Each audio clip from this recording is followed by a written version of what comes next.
People don't think that we, they just can't understand how we've been able to stay together, because a lot of people in town who've developed a partnership type thing have since split up, and we just get along so well. I don't think there's ever going to be a problem with that. Well, there's a lot of people that want to be in the business now. It's very high profile. I mean, we're all still little kids. When we were younger, we wanted to go, oh, cool, let's go make monsters. So there's definitely a place for it. Everybody has their own style, which is great. And I think we're in the midst of creating our own style. Though three is sometimes a crowd, for Bob Kurtzman, Greg Nicotero, and Howard Berger, three's perfect company. By combining their diverse talents in the special effects field, they formed the KNB Effects Group.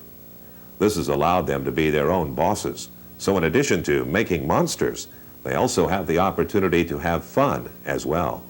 Bob has strengths that I don't have, and I have strengths that Bob doesn't have. Same with Howard. So we complement each other. It's almost taking one great person and splitting them three ways so that you can have all kinds of aspects of different personalities and different expertise.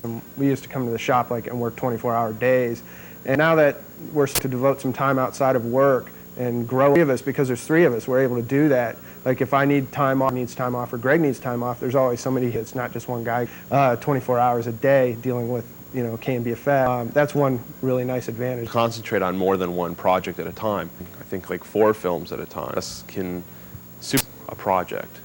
That way we're able to hire more people in the industry here at a time, which helps everybody else, and also just bring more credits to our company. I mean, right now we've been around for 2.5 years, and we have something like 60 credits or something. It's pretty big. We were looking at our resume yesterday. It's like, look at all these films we've worked on. I'm driving home. It was like 5 o'clock in the morning. It was really, really late, and I was speeding, and I got pulled over by a cop, and the cop looks at me. He goes, well, are you okay? Are you okay? Do you need some help? And no, I'm fine. And I had forgotten that I was covered in fake blood. And he thought that I was speeding to the hospital. So he's like, oh, do you want a police escort? Do you need this? No, what? Why? I'm fine. And then I looked at him. So I went, well, it's kind of fake blood, and it's kind of from a prop in the movie. And he was actually relieved that I wasn't bleeding to death, so he let me go. We started KNB in February of '88, and Bob and I were working for Mark Shostrom. Howard was working for Kevin Yeager. And at the time, a good friend of ours, Scott Spiegel, who co-wrote Evil Dead 2, called me one night and said, I'm directing this movie, and it's really low budget, and we need some effects. Do you know any kids that I could talk to that could do it out of their garage? And I said, well, we'll do it. He said, no way, that would be great.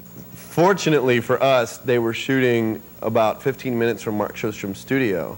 So I would say, Mark, I have to go pick up some plaster. Yeah, plaster. We're really low. We can't make molds without it. I don't know what we're going to do. And I would leave and go to set and be on set, touching up. We each did a fake head for that film. That was about the extent of it. When you're young and hungry, to get your own thing going, you do it. And I mean, you put in some, I don't think we could do it anymore. 24-hour days and no sleep, and drinking gallons of coffee, but you do it because you have to get your start somewhere. Yeah, that was the thing, is that we just wanted KNB to become a reality. So when we got the opportunity to do Intruder, it was, of course. Everything you work on is, we need it tomorrow, or we needed it yesterday, and we have $1.25 to do it. And I mean, I think we're used to that, and that's how that's also another advantage the company has, is that we're very flexible when it comes to time and money, just because we work so fast but can produce quality. And depending on the project and knowing, well, we only have this amount of money, we're able to be flexible. I don't think we've really ever turned anything down due to lack of money.